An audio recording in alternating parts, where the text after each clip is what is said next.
Warga dari berbagai daerah di Gunung Kidul, Yogyakarta menyerbu operasi minyak murah yang digelar Dinas Perdagangan Provinsi yang bekerja sama dengan Bulog. Warga harus rela antri berjam-jam untuk mendapatkan 2 liter minyak goreng seharga Rp14.000 per liternya. Menurut warga, kelangkaan minyak goreng di Gunung Kidul mulai dirasakan sejak 1 bulan terakhir.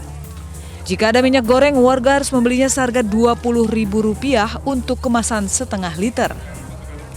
Satu warga dibatasi hanya boleh membeli 2 liter minyak goreng.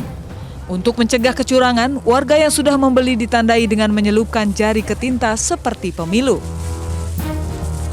Saya merasakan ini sejak sebulan yang lalu, Mas. Karena saya masih punya stok, jadi tidak begitu terasa sekali. Gitu. Di pasaran sekarang harganya berapa sih, Bu?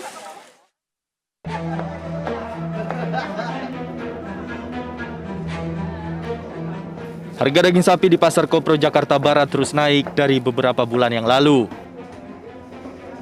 Kenaikan harga ini diprediksi akan terus terjadi hingga menjelang Lebaran nanti.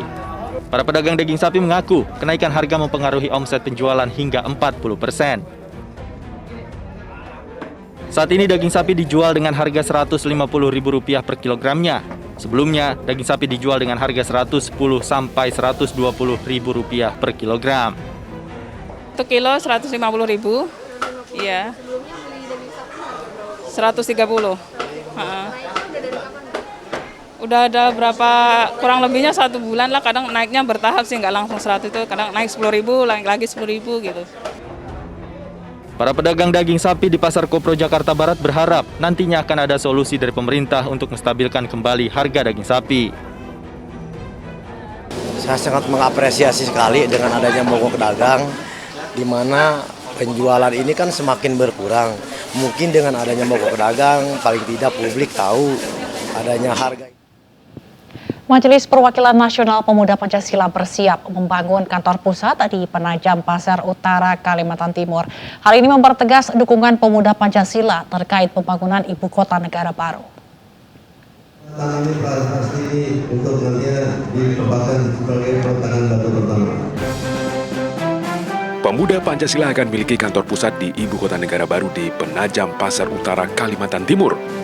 Prasasti sebagai petanda peletakan batu pertama kantor Majelis Pimpinan Nasional Pemuda Pancasila ditandatangani saat digelarnya Musyawarah Wilayah ke-8 Pemuda Pancasila Kalimantan Timur.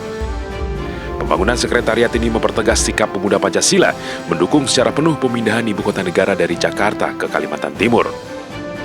Jika ini itu ada di Kalimantan Timur, kita harus mendukung karena otomatis sekretariat pusat kita akan ikut pindah. Tapi kan semua pengurus pusat, ormas-ormas, partai politik, dan organisasi-organisasi kemasyarakatan itu kan harus berdomisili di ibu kota negara.